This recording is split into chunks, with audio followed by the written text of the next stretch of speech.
Hey world, it's being willing to come back with another video. Family, I just wanted to come back with this in here because I wanted to make a connection. If you look at the title said the United States companies are not the United States or us.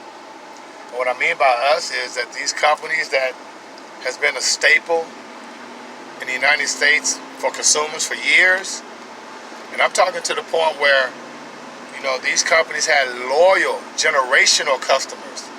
Why? Because they were, you know, started in the United States. They were American companies. You dig? But when you find out that a majority of the top companies, and we talking Dow Jones company, guys, S&P 500 companies, you find out that these companies are not only, you know, not owned by U.S. citizens or Americans, they're not even headquartered here. I mean, it's kind of crazy because, you know, it's so, you know, you talk about make America great again. This is what I say about how Trump is basically the Trump card, and how, you know, him being an actor, he has no problem just lying to the public like he does. He doesn't care. As long as he's in front of the camera and he have tens of thousands of people looking at him and listening to him, then he'll say whatever that he needs to say. I'm telling you, what president would ever say, let's make America great again,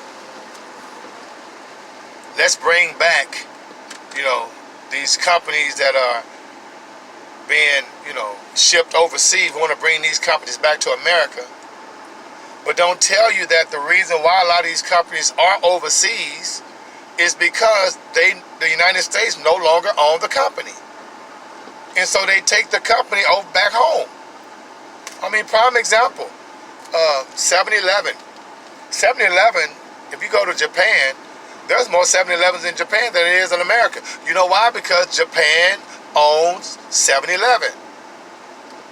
How many of you guys would buy Whopper with cheese, you know what I mean, buy a double Whopper, if the restaurant was called China King? Because that's who owns Burger King, China. Would you go to Burger King as much as you do if it was called China King instead of Burger King?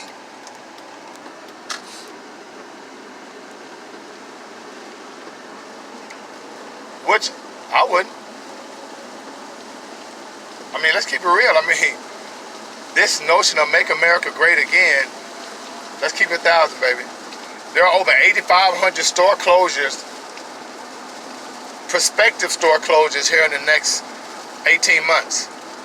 In 2019, over 5,900 stores closed, but they opened 2,000 more, or opened 2,000. That's still a 3,000 store deficit. You dig?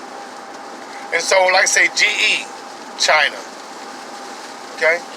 I mean, Nestle chocolate, Gerber baby foods, Switzerland,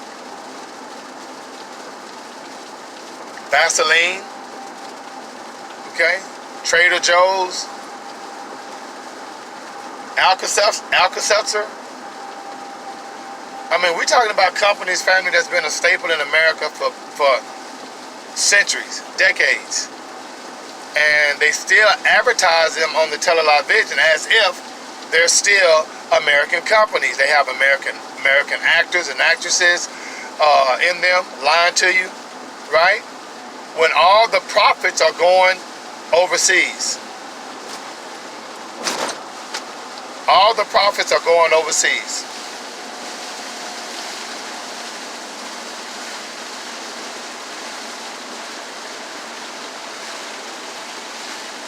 It's bad.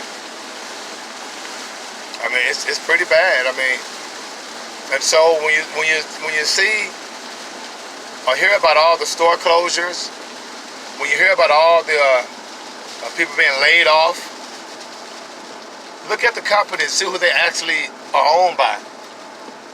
Because a lot of them are foreign companies. And so they have no problem laying off people because they'll just open up more stores in the country. You dig? So, just want to come back with a little food for thought, family. I just thought it was pretty interesting that, these corporations that are allegedly American companies, which they actually start out as American companies, but, over the years have been acquired by foreign companies or foreign countries. And so this whole notion of, a U.S. tariff with China. What? I mean, why would there be a U.S. tariff with China when China owns 2 or 3 of the largest, most profitable companies in America? What kind of tariff are you talking about? Okay? So do your research, family. You'll see that what I'm saying is real, and it's real food for thought. And that's why I say pay yourself first. Because these companies that are foreign owned, at any given moment, they can just close down shop here and open up shop in their own countries like they've been doing. So, family, I hope you make sure you like, share, and subscribe. And if you enjoy the videos, make sure you put the notification button so you know when I'm dropping another video. And in the meantime, between time, family, many more times, Saudi bring you joy. And being with is out of 5,000.